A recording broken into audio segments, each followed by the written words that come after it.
자, 예수님께서는 사역을 시작하시는 동시에, 그 시점과 동시에 제자들을 부르셨습니다.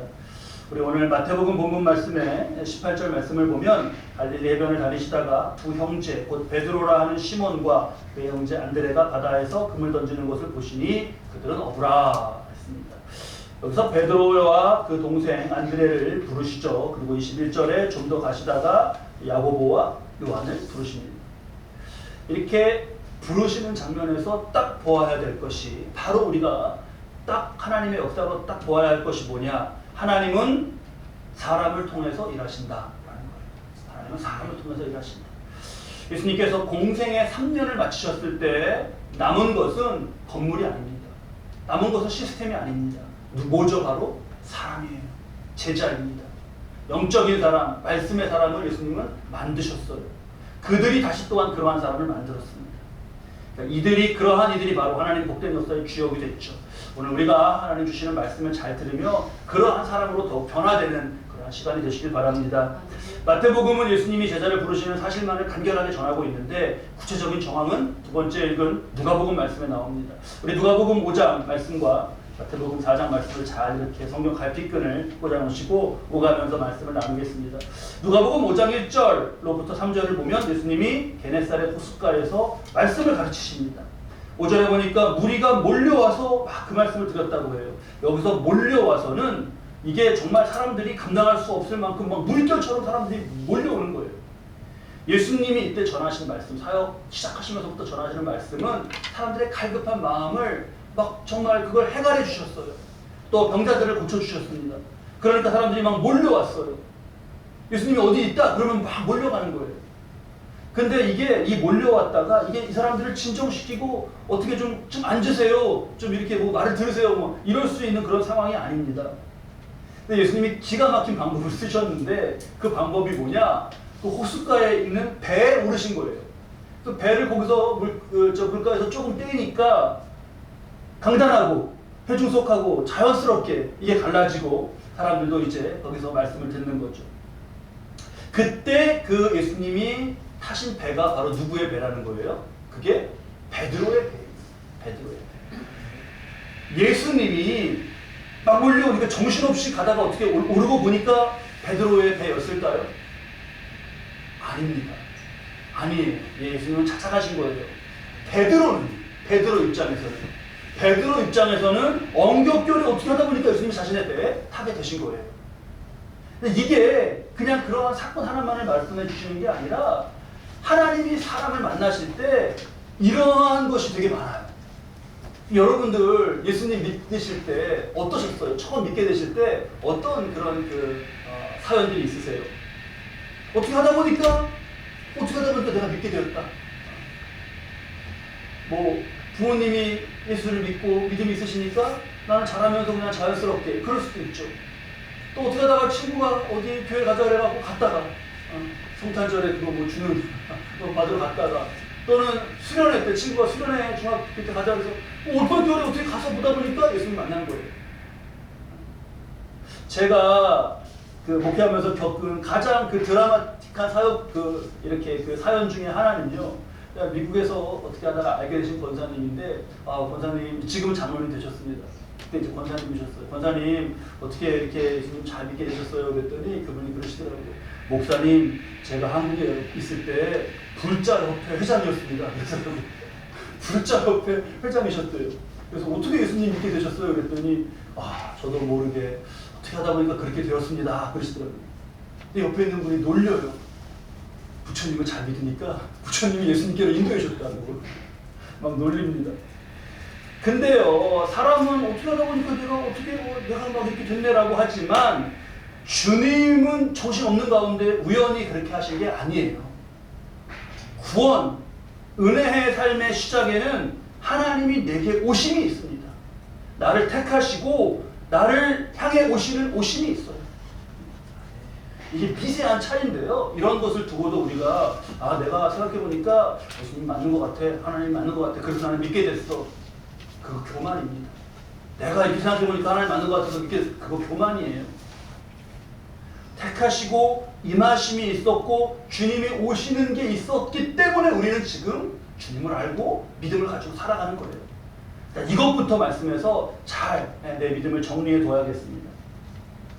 그러면서 이해가 제일 안 되는 게 있죠. 4절 말씀에 보면 말씀을 마치시고 예수님이 말씀을 마치시고 시몬에게 깊은 데로 가서 그물을 내려 고기를 잡아요. 깊은 데로 가서 그물을 내려 고기를 잡아. 이게 이제 이해가 안 되는 말씀이 시작되는 거예요. 낚시 우리 좋아하셔요? 낚시? 저는 그렇게 낚시를 많이 해보지 못했는데 낚시꾼들, 낚시 매니아이신 분들은 많이 만나봤습니다. 아주 낚시 좋아하시는 분들 거의 푹 빠져 있지 않습니까? 제가 어느 선배 목사님이 예전에 시골에서 목회하실 때 얘기해 주시는데 가까운데 저수지가 있어갖고 그렇게 낚시를 하러 다니셨대요. 너무너무 재밌으셨다는 거예요. 푹 빠지신 거예요. 막 시간 가는 줄 모르고 그날도 뭐 고기는 잘 잡히겠다 시간 가는 줄 모르고 낚시를 하시는데 멀리서 교회 예배 시간 알리는 종소리가 댕댕 나더래요. 그래서 야 오늘 참 분위기 좋다. 고기도 잘 잡히고 교회 종소리도 들리고 은혜로운 날이구나. 어느 교회가 집회를 하나. 가만히 생각해 보니까 자기 교회 종소리였다는 게 아닙니까? 금요일인데 목사님이 일찍 나가갖고 이거 뭐 집회 시간인데 저녁 기도회 시간에도 들어오지도 않고 그러니까 사모님이 나가서 마당에 나가서 종을 치신 거예요. 목사님은 멀리서 야 은은하고 좋다 이러고 빠집니다. 빠져요. 그 목사님도 그랬고 하여튼 제가 만나본 낚시 꾼들 좋아하시는 분들은 낚시가 특히 더 그런 것 같아요. 이게 자부심이 굉장히 대단하셔요. 자부심이. 어떤 분이 막 뭐 이만한 거 잡았다 그러면은 나는 이만한 거 잡았다 그러고 나는 뭐 어린 애만한 걸 막 잡았다 그러시고 점점 이제 막 비현실로 갑니다. 베드로는요 갈릴리에서 잔뼈가 굵었습니다. 업으로. 근데 예수님은 전직이 뭐죠? 지금 사역하시기 전에 직업이 목수예요. 목수가 여기로 던져라 저기로 던져라 그러면 베드로는 콧방귀가 나오죠. 여기 이해가 잘 안 되는 말씀이에요. 지금 5절 말씀을 보면 밤이 새도록 했는데 못 잡았어요. 피곤하지 않습니까? 그러면 밤새는데. 게다가 2절 말씀을 보면 어부들은 배에서 나와서 그물을 씻는지라. 이미 일 다 끝냈고 그물도 다 씻어놨습니다. 엉킨 것도 다 풀고 이렇게 이제 이거를 다시 던진다는 거는 하기 싫죠. 근데 예수님이 던지라셔. 이게요 주님이 이러실 때가 있어요. 여기 말씀을 잘 보면서 이게 내 삶에서 이게 이런 때구나 라는 거를 잘 감지해야 됩니다. 이렇게 뭔가 맞지 않는데 그렇게 하라 그러실 때가 있습니다. 근데 이럴 때는 어떻게 해야 돼요? 잘 따라야 돼요. 잘 따라야 돼요. 잘 따라야 되는데 베드로가 어떻게 여기에 순종했는지가 제일 궁금해요. 베드로가 갈릴리에서 잔뼈가 굵은 베드로가 어떻게 이렇게 했지 하고 순종의 그 단서가 보이는 게 5절입니다. 우리 5절 말씀, 누가복음 5장 5절 말씀 함께 읽으시죠.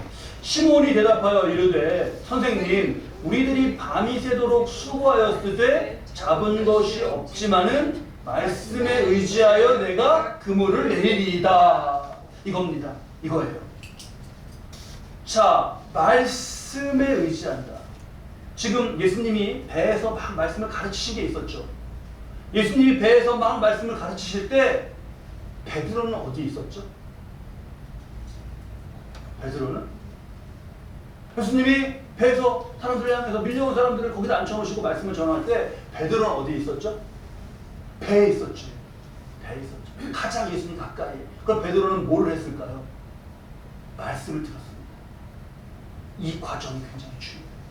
순종의 비밀은 여기에 있습니다. 베드로가요 예수님은 이렇게 말씀하시는데 배가 앉아갖고 말씀을 다 제 가까이에서 들은 거예요. 베드로는 그 말씀을 들으면서 이분이 보통 분이 아니구나 깨달아간 겁니다. 베드로가 예수님이 이렇게 말씀 전하시다가 갑자기 그 금을 던져보라고 할 줄 알았을까 몰랐을까요? 모르죠. 그냥 듣는 거죠. 5절을 자세히 보면 베드로가 대답하는 말을 가만히 보면 자신의 지식과 자신이 한 것에 대해서 말을 하다가 순종으로 방향이 바뀌어요. 우리들이 밤이 새도록 수고했었는데 잡은 게 없습니다. 이렇게 끝날 수도 있잖아요. 그리고 깊은 데다 그물을 던져요. 깊은 데는 물고기가 없습니다. 이렇게 자기의 의지와 자기의 생각으로의 말이 가다가 밤이 새도록 수고하여 쓰되 잡은 것이 없지만은 하면서 바뀝니다. 여기가. 그런데 말씀에 의지하여서 그물을 내리리이다.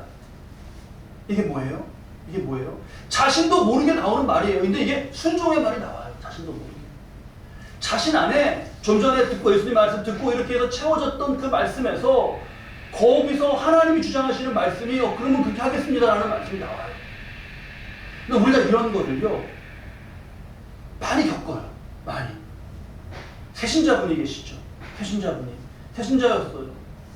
금방 예수 막 불자 회장이고 이랬어갖고 쓰시는 용어가 이게 막 느낌이 달라요. 그러면 예수님 보러 막 대자 대비하신 예수님이라 그러고 이게 불교 용어야 기독교 용어야 이렇게 왔다 갔다 해요. 새신자신데 어느 순간에 이렇게 말씀하시는 거 보면 그 용어나 고백이며 하는 말이 갑자기 달라요.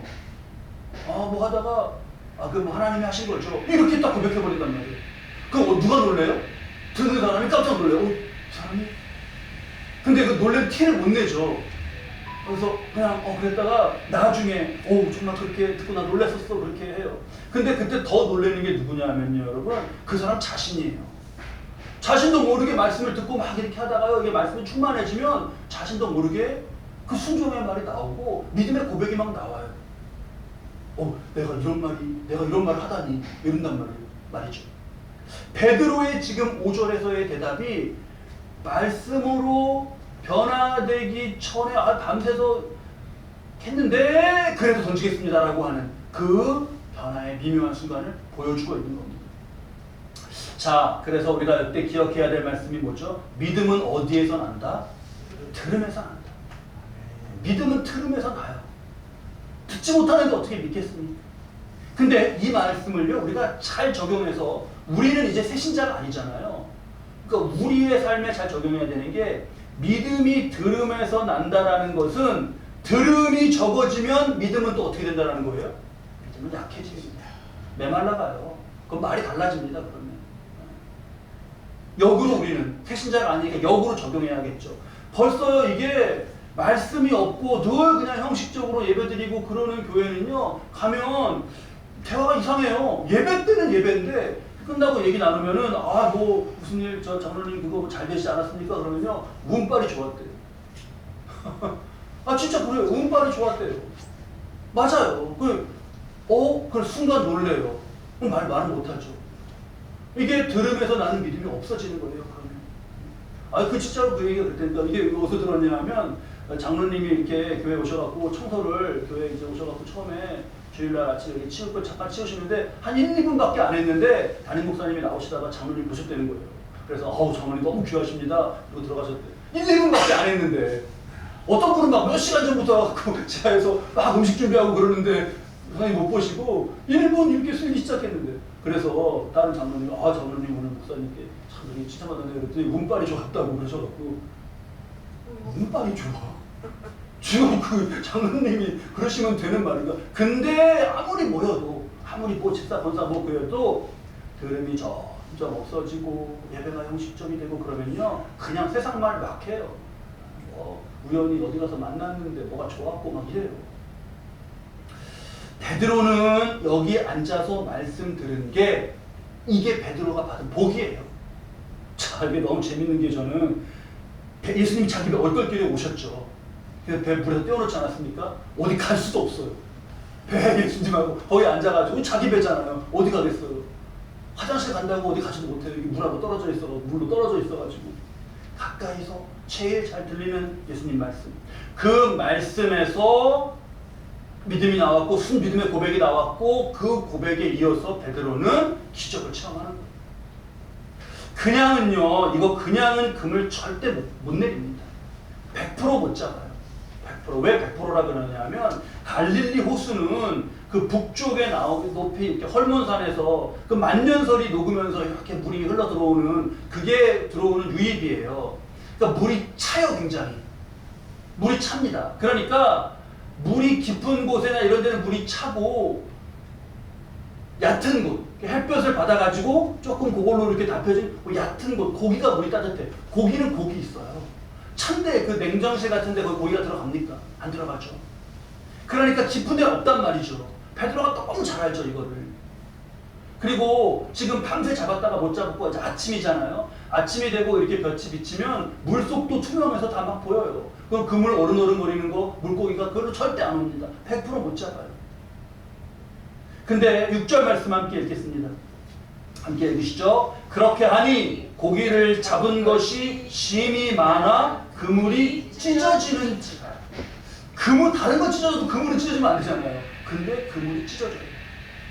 7절 말씀에 이에 다른 배에 있는 동무들에게 손짓하여 와서 도와달라 하니 그들이 와서 두 배의 채움에 잠기게 되었다. 다른 건 잠겨도 배는 잠기면 안 되잖아요. 배는 잠기지 말라고 지어진 거잖아요.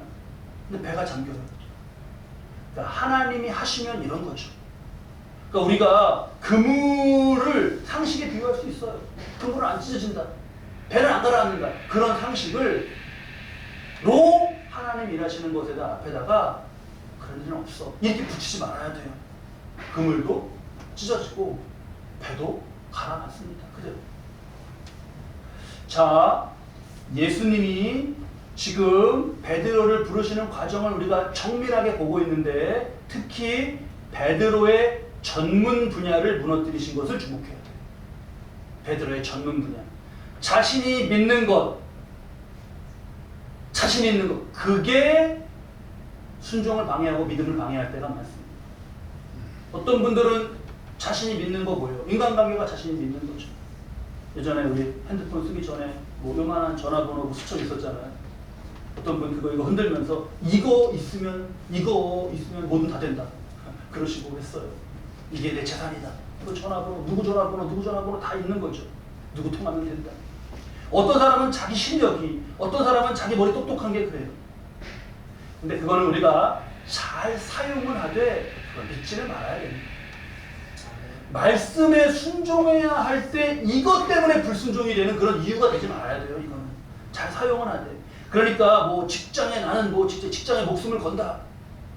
그 사람 나중에 직장에 배신당해요.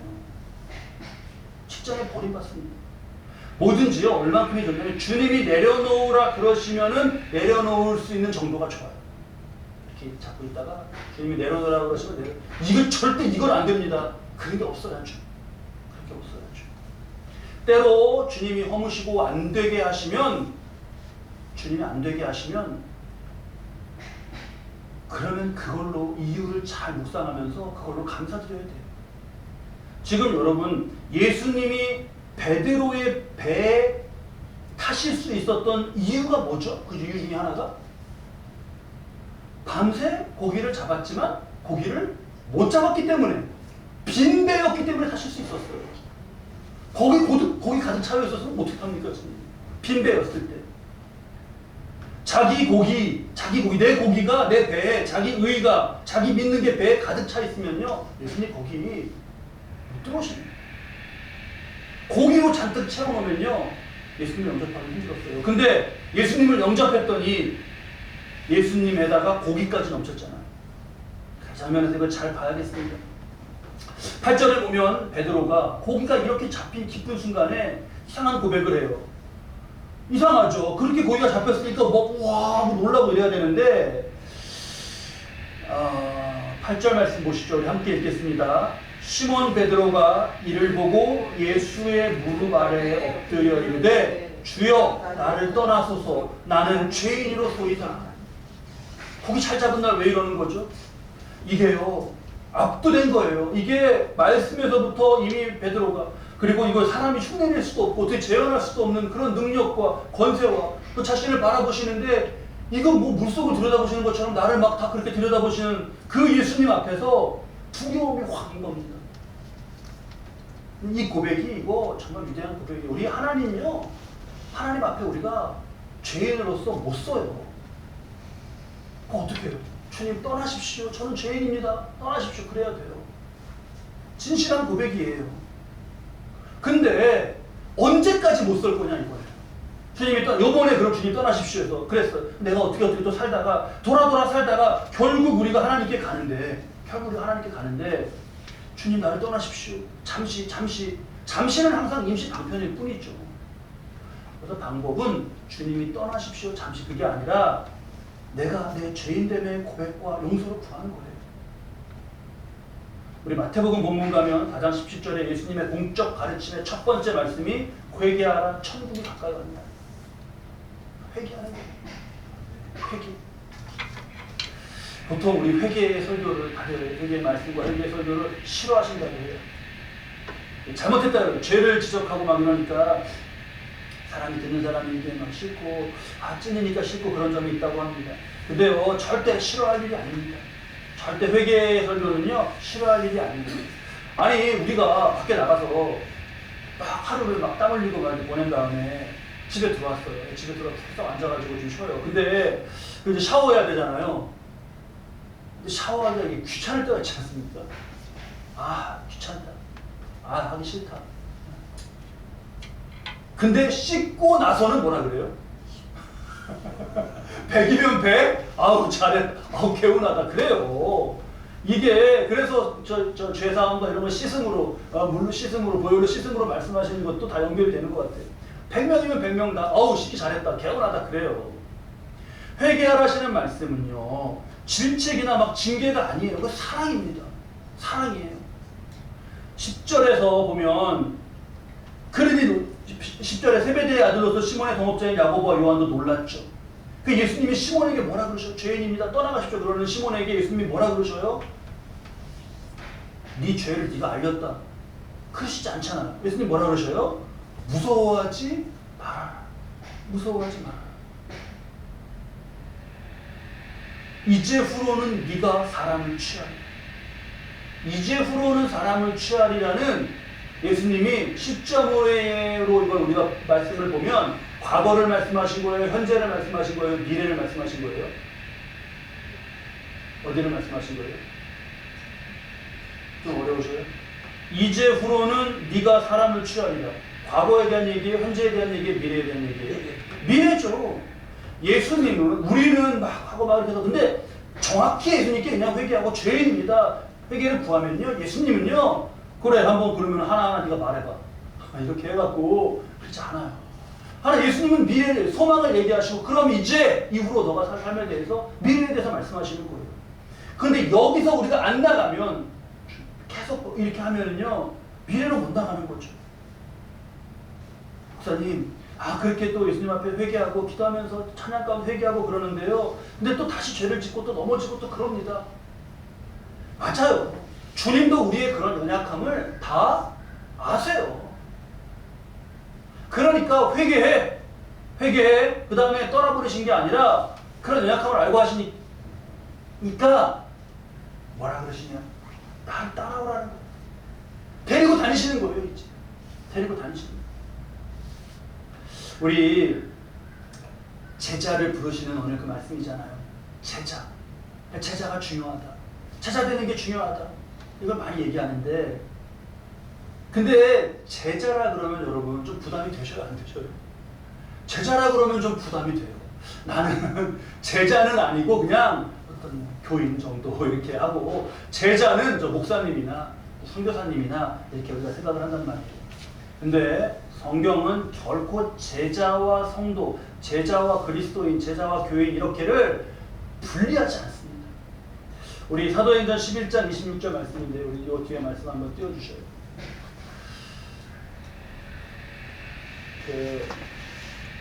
그리스도인이라고 처음 불리는 것 사도행전 11장 26절에 그게 어디서 그렇게 불리죠? 맨 처음에 나오는 어디지요? 안디옥에서 처음으로 우리가 지금 그리스도인이라고 불리는 게 처음으로 불린 게 그리스도인 그게 안디옥이에요. 저 11장 26절 말씀 우리 함께 읽겠습니다. 만남에 안디옥에 데리고 와서 둘이 교회에 1년간 모여 있어 큰 무리를 가르쳤고 제자들이 안디옥에서 비로소 그리스도인이라 일컬음을 받게 되었더라. 그러니까 그리스도인 이꼴 뭐예요? 제자 이꼴 그리스도인. 구분이 안 되는 거예요. 여러분들 제자고 제가 제자고 다 우리는 제자인 거예요.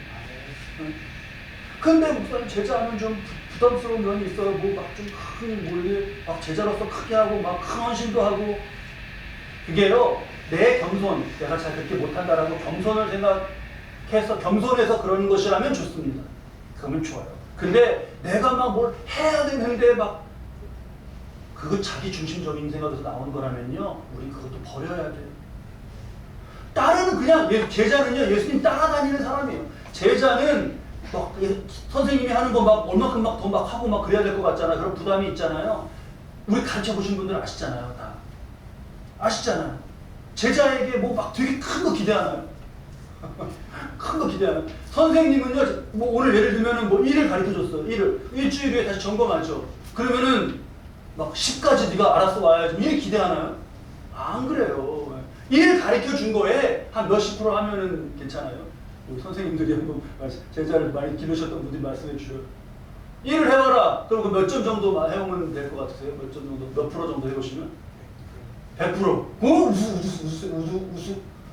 놀래갖고 말도 안 나와요. 우등생이죠. 100% 하면 우등생이죠.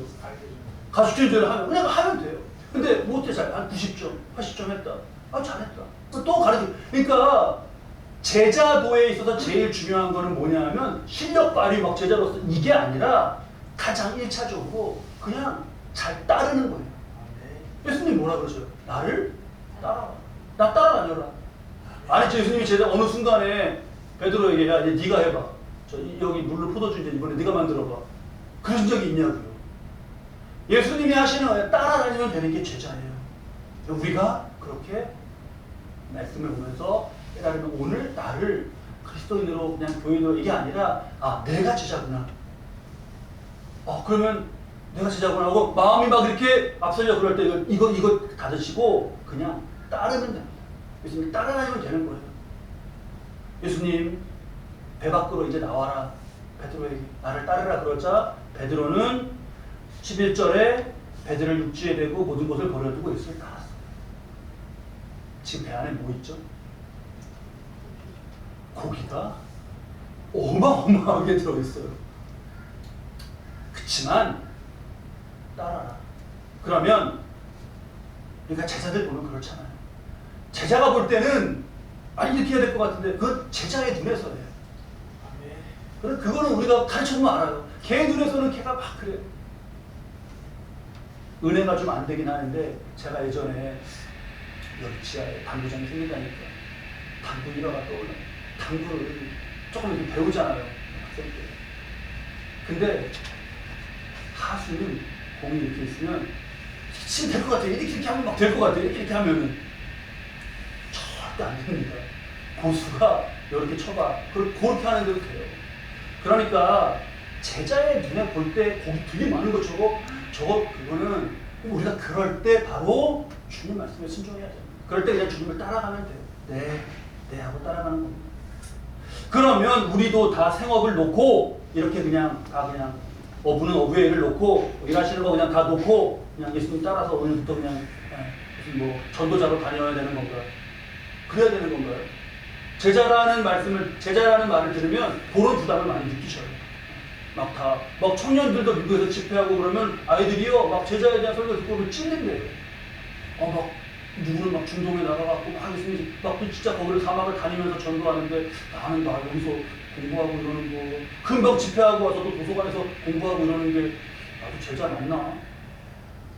근데 우리가 지금 예수님이 우리 모두에게 다 생업을 버리고 따라 나가라는 게 아니시잖아요.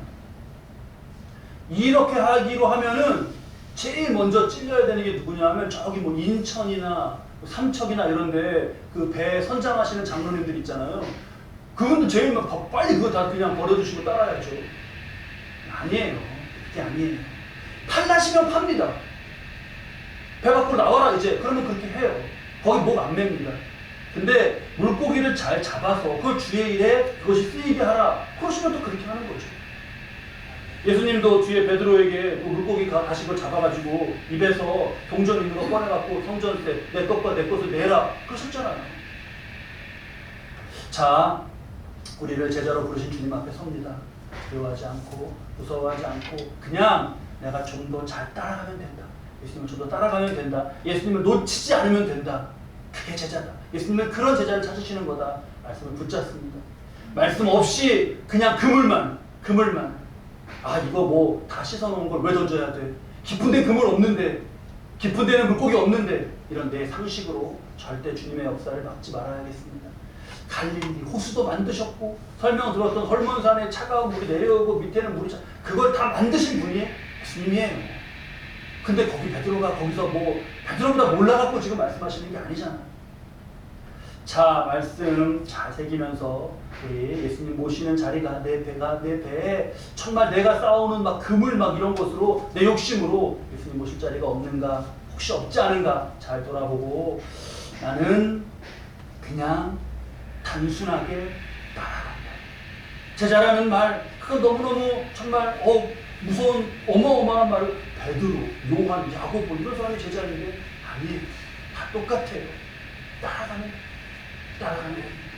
저 여러분들 배에 예수님이 계시자 거기가 많아졌던 이런 역사를 봅니다. 또 이 배 밖으로 이끄신 예수님 거기에는 또 그 인생의 배에는 다른 또 가득 채워주실 은혜를 준비하고 계시다는 거 말씀에서 분명히 깨달으며 저 여러분이 그런 인생 되시기를 우리 주님의 이름으로 축원합니다. 아멘.